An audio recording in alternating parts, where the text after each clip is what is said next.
पादी साहब मेहरबानी करो साडे ते पल्ले अगे ही कुछ नहीं ते तुहानू नहीं चैन आया तुसी फिर विजिट ते निकल आए हो।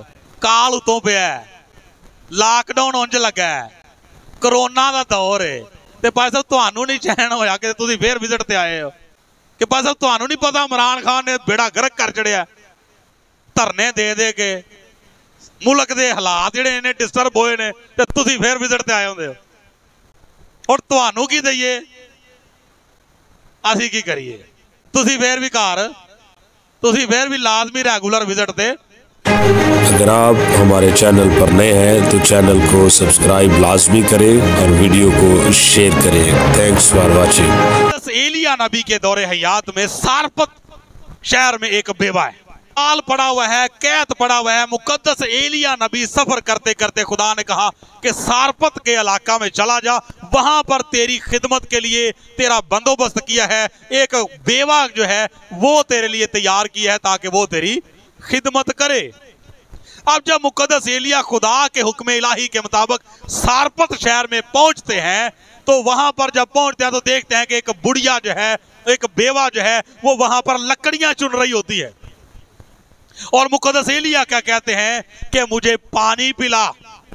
अब जब वो पानी लेने के लिए जाती है तो मुकद्दस एलिया कहते हैं कि मुझे भूख भी लगी हुई है, लिहाजा रोटी का एक टुकड़ा भी मेरे लिए लेते आना। तो बेवा का जवाब क्या था? ये बड़ा हुआ है ना, सुना हुआ, बड़ा मशहूर वाकया।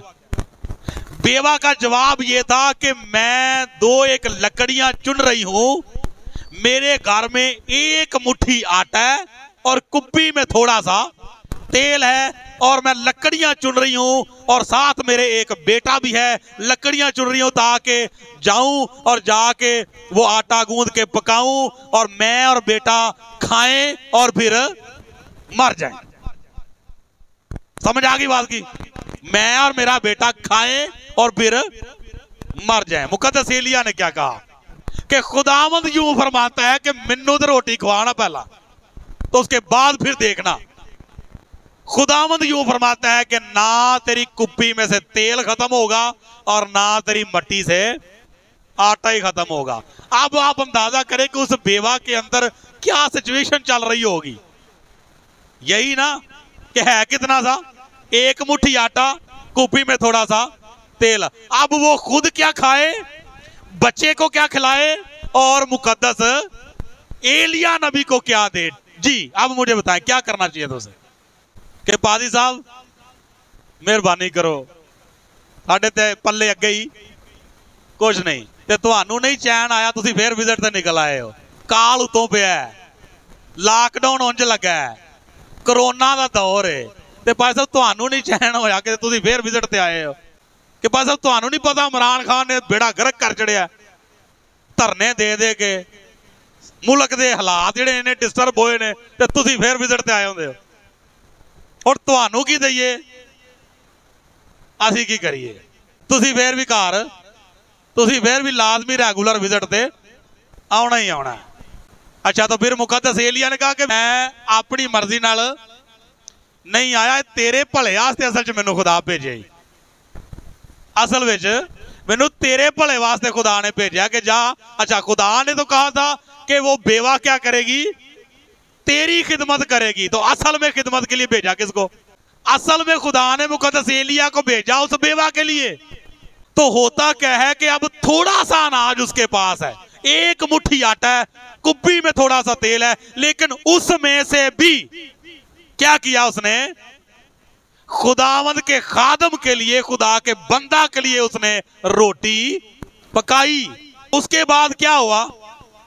कलामे खुदा में लिखा हुआ है कि जब उसने दोबारा मट्टी खोली भरी हुई थी और कुप्पी को जब चेक किया तो कुप्पी भी तेल से भरी हुई थी। हालेलुया। अगर वो बेवा कहती कि पादरी साहब मेहरबानी करो, एक मुट्ठी आटा है, थोड़ा सा कुप्पी में तेल है, मेरे और मेरे बेटे के लिए भी ये काफी नहीं है, हमने खाना है और उसके बाद मर जाना है, तो मेहरबानी करें आप अपना बंदोबस्त कर लें। तो उसके बाद वाकई उन्होंने खा के मर ही जाना था, खा के वाकई उन्होंने मर जाना था। लेकिन जब उन्होंने थोड़े में से जो भी उनके पास था उसमें से खुदा के लिए कुछ बो दिया तो फिर मरे। मतलब असी भी मर जाएंगे कि कोना नहीं, असी मर जाना है, असा तो मर ही जाना है ना, क्योंकि असी जेड़े दौर च रहने असा मर ही जाना है, पक्का, ये पक्का है। वो बेवा सी, ओदा बेटा सी, उत्थे मुकद्दस एलिया सन, वो बच गया सन, पर असा मर जाना है। असा नहीं कोई एंड तक स्टैप ले लिया तो असा मर ही जाना है। वसाइल की कमी के बावजूद खुदा का हिस्सा निकालना है। अब यहां पर हमने देखा सारपत की बेवा के बारे में। फिर उसके बाद एक और एग्जांपल देता हूं, उसके बाद दुआ करेंगे। लिखा हुआ है खुदावंद यीशु मसीह हैकल में थे, और जहां पर हैकल के खजाना के पास ही वो बैठे हुए थे जहां पर चंदा डाला जाता था। और लिखा है कि बहुत सारे फरीसी और बड़े बड़े रब्बी जो हैं, बड़े बड़े यहूदी जो हैं, वो अपने माल की फरावानी से आके नजर का चंदा डाल रहे थे।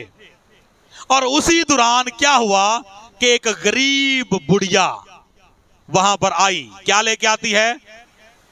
2 दमड़ियां लेकर आती है। और खुदावंद यीशु मसीह उनको भी देख रहे हैं और इस गरीब बुढ़िया को भी देख रहे हैं। और खुदावंद यीशु मसीह ने जब देखा तो अपने शागिर्दों से क्या कहा कि इस गरीब बेवा ने सबसे ज्यादा डाला, कि उनके पास तो बहुत कुछ था, उन्होंने तो अपने माल की फरावानी से नजर का चंदा डाला, लेकिन इस गरीब बेवा ने जो कुछ इसके पास था अपनी सारी रोजी डाल दी, रखा गया। तो वसाइल की कमी के बावजूद खुदा की खिदमत करना ईमान के साथ, कि इधर आपने बीज बोया है, आज आपने बीज बोया है, और घंटे बाद फिर छुरी ना तुलिया हुए, उगया नहीं। तो ये बात जो है इसको मैंने तशरीहन आपके सामने रखा है। बाकी तो जो कुछ खुदा ने दिया मैंने आपके साथ शेयर किया, लेकिन इसका जो पस मंजर है वो हमेशा आपने याद रखना है कि हंजुआं दे नाल रो रो के जो बीज हुण बीज दे फसल वड्डन के खुशी दे नाल गा गा के सदा। असल में इसका पस मंजर क्या था वो आपको याद रहेगा तो अगली बातें भी आपको सारी की सारी याद रहेंगी कि हमें करना क्या है। कि जब वो बाबल से वापस आए तो उनके पास बहुत ज्यादा कुछ नहीं था, थोड़ा सा अनाज था, उसी से उन्होंने अपनी काश्तकारी का आगाज करना था। और अब उनके पास खाने के लिए भी थोड़ा है, तो उसी में से उन्होंने बोने के लिए भी रखना है। तो जब वो बोने के लिए जाते हैं तो बेचारे रोते हैं, रो रो के वो बीज बोते हैं, लेकिन फिर भी उन्होंने बो दिया। और जो खाया था वो तो गया, लेकिन जो बो दिया वो फिर जब काटने के लिए गए तो खुदावंद ने इतनी ब्लेसिंग दी, इतनी बरकत दी कि खुशी के साथ गा गा के फिर उन्होंने फसल काटी। हालेलुया।